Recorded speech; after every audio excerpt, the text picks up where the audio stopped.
₹19,45,00,000ના ખર્ચે કોઝવે તથા નાળા પર મેજર બ્રિજ અને સ્લેબ ડ્રેનની કામગીરી મંજૂર કરવામાં આવી છે। ધારાસભ્ય રાજેન્દ્રસિંહ રાઠવાની સચોટ રજૂઆતને પગલે સરકાર દ્વારા કામગીરી મંજૂર કરતા પ્રજામાં આનંદ પણ છવાયો છે।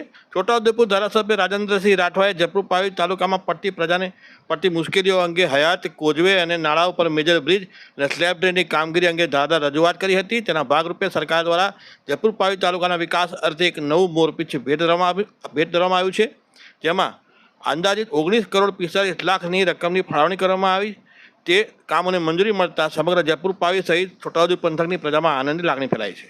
આ અંગે માહિતી આપતા ધારાસભ્ય રાજેન્દ્રસિંહ રાઠવાએ જણાવ્યું હતું, જયપુર પાવી તાલુકાના બટલીપીઠ 12 મોટી ખાંડી રોડમાં 2 નંગ મેજર બ્રિજ તથા 1 નંગ સ્લેબ ડ્રેનની કામગીરી ₹13,60,00,000ના ખર્ચે, જયપુર પાવી કદવાલ રોડ 2 નંગ સ્લેબ ડ્રેનની કામગીરી ₹2,75,00,000ના ખર્ચે, ચૂલી ભીખાપુરા પાણીમાઈ સ્લેબ ડ્રેનની કામગીરી ₹1,20,00,000ના ખર્ચે, વાંકી ભાનપરી હાથી પગલા રોડ સ્લેબ ડ્રેનની કામગીરી ₹1,10,00,000ના ખર્ચે, જ્યારે ખટાસ ઓલિયા કલમ રોડ સ્લેબ ડ્રેનની કામગીરી ₹80,00,000ના ખર્ચે મંજૂર કરવામાં આવી છે। કુલ ₹19,45,00,000ના ખર્ચે આદિવાસી પંથકના રસ્તાના કામો સરકાર દ્વારા મંજૂર કરવામાં આવતા ધારાસભ્ય રાજેન્દ્રસિંહ રાઠવાએ મુખ્યમંત્રી ભૂપેન્દ્ર પટેલ અને સરકારનો આભાર વ્યક્ત કર્યો।